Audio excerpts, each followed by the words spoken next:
Hello everyone, welcome to my channel. I hope you're having a great day. It's been a while since I've posted a longer video, so I'm excited to bring you a 10-minute watercolor painting. And I'm sorry it's happening a little later in the day than usual. Typically I work on Monday to prepare my video to post first thing Tuesday morning, but I had some things going on yesterday and I just didn't get a chance to do that. So I am doing it today, just later than usual.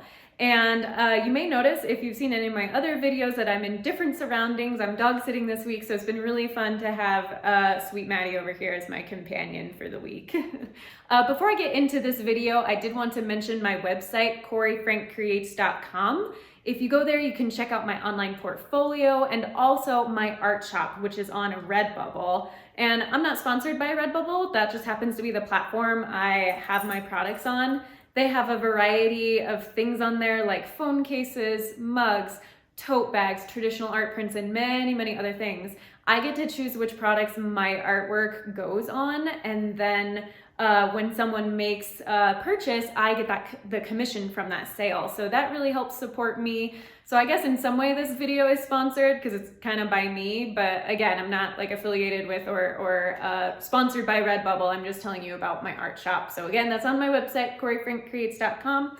You can also scroll down to the bottom of any page on my website and sign up for my weekly email newsletter. I share updates, tips, and things like that. So you'll enter your first and last name, your email address, click sign up, and then you will check your inbox for a confirmation link. If you don't see it there, check your junk or spam folder. Once you click that confirmation link, you're all set and you will get that update from me every Friday.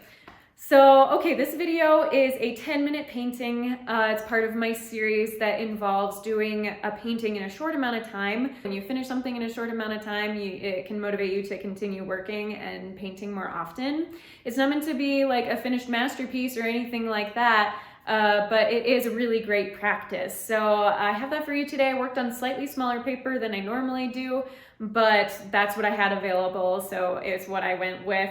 I worked for 10 minutes and got a mostly finished painting, but then decided to work about 3 more minutes to get it to a more complete looking place. So if it's your jam to follow along with me, you are welcome to do that. The first 10 minutes will be in real time. And then that last 2 minutes, I'm gonna go ahead, condense down, time lapse them to a shorter amount of time. So I hope you enjoy. So you can see I'm starting out and I don't have any drawing in the background. For longer pieces, I lay down an undersketch very lightly in pencil, but for the quicker paintings, I'm just getting paint to paper and calling it a day, basically. So you'll see me using a variety of techniques in this video, and the first one is the wet into wet technique, where first you just are laying down water on your paper, and I have it slightly tinted. There was already a little bit of purple paint in the water, so you could see it a little better on the screen. But you lay down water on your page in the general shape you want, so you could tell when I first laid it down, I had it in a kind of circular shape, and I left a little circle in that kind of upper right area to maintain the highlight. And then when you saw me dip the paintbrush into the paint and then touch it to the water that was on the surface of the paper, it fanned out because water going into water, it flows into each other. So that is what the wet into wet technique is all about. It's about really smooth colors and transitions, and you tend to get more of a pastel, dreamy kind of look. And it's also really great when you're building up layers for a more realistic look to start out with maybe some wet into wet techniques to get kind of your general color down, and then you can add more color over the top and sharper details after your bottom layers have dried. So that's just what I'm doing to start here with. I have 4 grapes that essentially end up in this painting, and it's the same thing. I laid down my sort of circle of water and then have a little circle kind of somewhere near the upper left or right of the grape to maintain the highlight. And I can't remember if I mentioned, but this painting is of grapes, so that's what these are going to be, and hopefully as we go along they will become more clear. Starting out, they almost look kind of like blueberries.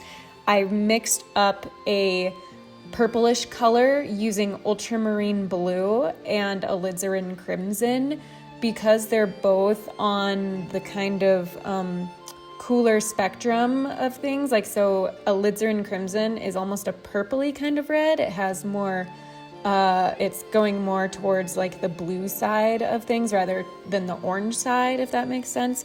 So it's what we call a cool red. And then ultramarine blue is actually kind of in the middle. Technically, it's a little more towards the warmer side, but it works really well with the cool alizarin crimson. It makes a lovely purple, and if you have more of the blue in there, it's a blue purple, and then if you have more of the alizarin crimson in there, then it's more of like a plum reddish purple.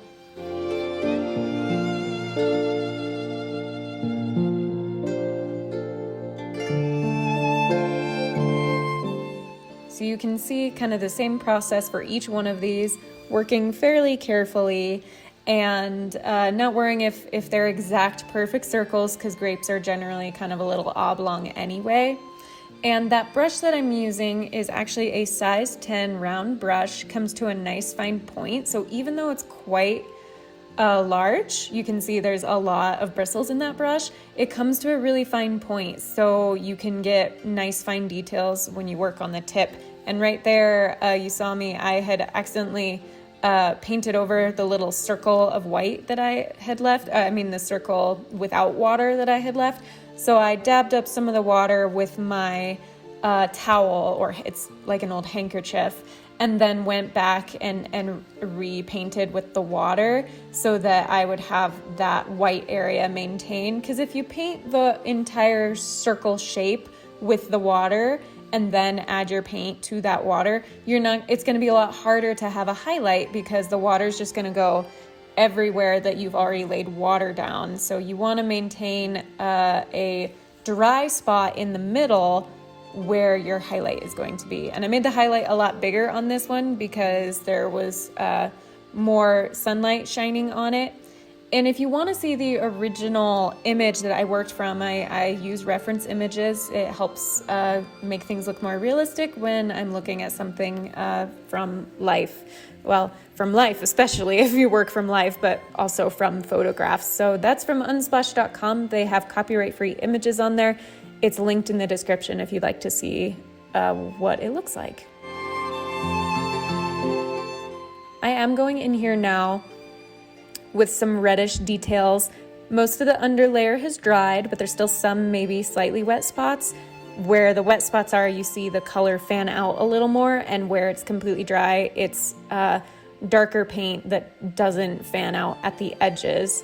And that's the alizarin crimson. Grapes, like kind of purpley red grapes, tend to have a mix of purple and red in them, so that is what this is about, having the mix of the kind of bluish purple tones and then the red tones.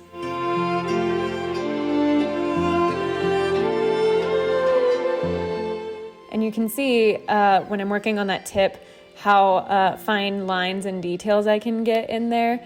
That's especially helpful for some of these imperfections in the skin of the grape.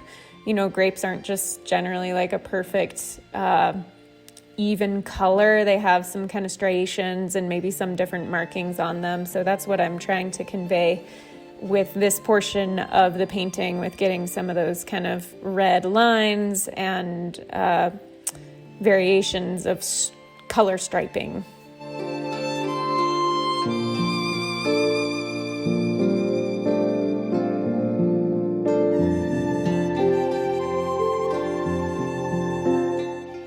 I'm going back and forth between techniques here, working wet paint onto dry paper, which is wet on dry, as it sounds like, and then the wet into wet, where I lay the paint down and then I rinse my brush and add some water to the edges of that paint to make it fan out and have a smoother transition.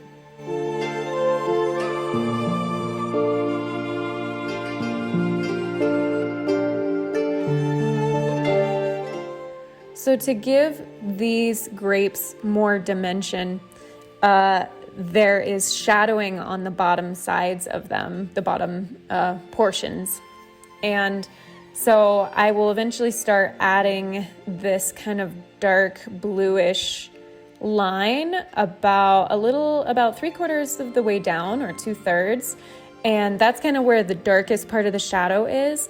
And then I continue the shadow down to the bottom of the grape, so it gives it more of a spherical look.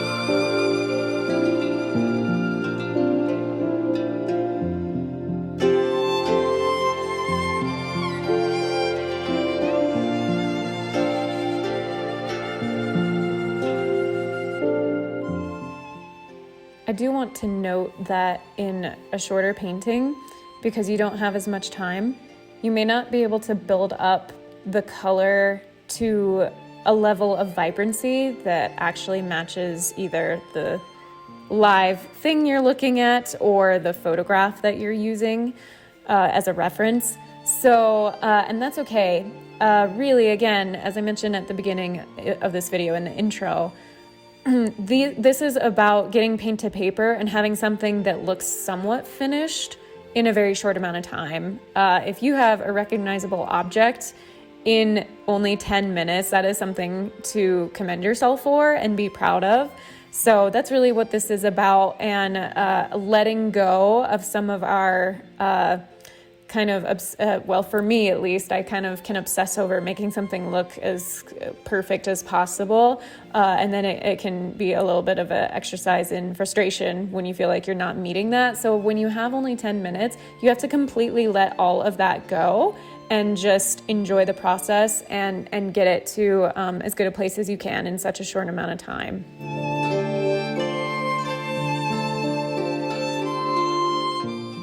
So adding some green, kind of like leafy stems here, and being a little more free with it. I definitely kind of went way off the reference image for this part, just because the whole image, had a lot of detail, and I knew I didn't have time for that in this short amount of time. So just kind of putting some kind of leafy greenery, a couple of the stems where the grapes are attached. And the colors I'm using are sap green, and I think I mixed a little bit of ultramarine blue and hooker's green as well. This was a past color that I had mixed up, and I believe that's what I had in there. There may also be a little bit of Payne's gray to kind of darken it, but just a hint of that. So we have a very nice kind of almost like sagey sap green. And right there really was 10 minutes. And then I decided to add a signature. So it's about like 10 minutes, 15 seconds by the time I finish the signature. And then once I finished the signature, I went back to add more details. This is the part of the video that's time-lapsed. And I wanted to darken the leaves in some areas to add more contrast and help them pop a little more off that page. I'm concentrated to a really small area of this paper and didn't really focus on filling the entire thing. Adding some more kind of shadows where as the grapes touch each other and kind of overlap, there is some shadowing happening, darken some of those bottom shadows as well, just to bump up the vibrancy. And then once I did that, that really was kind of the end of things. So the end of this painting at least. So just a couple more seconds of doing that and adding those final details, and you'll see the finished piece.